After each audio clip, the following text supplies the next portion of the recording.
A tax office in Cambridge that tackles avoidance schemes such as those highlighted in the Paradise Papers scandal is set to close. The majority of staff at Her Majesty's Revenue Customs HMRC Cambridge are taking voluntary redundancy, and will leave on November 30th. Unions say the office in Shaftesbury Road will struggle on for another 3 months, and will close completely at the end of February 2018.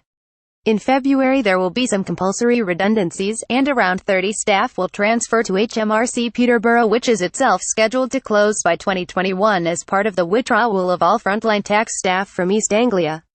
The Cambridge office has a counter-avoidance unit, which is one of a few units in the country that tackles tax avoidance schemes such as the sort of high-profile cases we have seen recently. Over 90% of the counter-avoidance team are taking redundancy, with only 2 staying in HMRC, union leaders say. Bogus tax office callers threaten elderly to pay up or face jail. Mike Black, branch secretary, PC's Cambridge HMRC branch, said these job cuts actually cost the government money, because the additional tax brought in by staff working to combat tax avoidance can be 1,000 times greater than the cost of employing them. The closures and redundancies show that the government is not serious about tackling tax avoidance.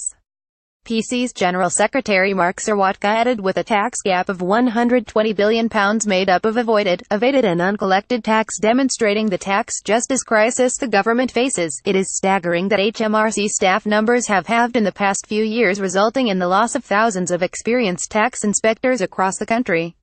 One practical step the government could take is to immediately halt the HMRC office closure program. To continue with these closures and the subsequent loss of more experienced staff would indicate they have no interest in tackling these vital issues. We urge the government to halt the closure program immediately. A spokesman for HMRC said, "We do have other employees working on tax avoidance. You can keep up to date with all the latest news in and around Cambridge by downloading our free app. It is available for the iPhone and iPad from Apple's App Store, or the Android version can be downloaded from Google Play."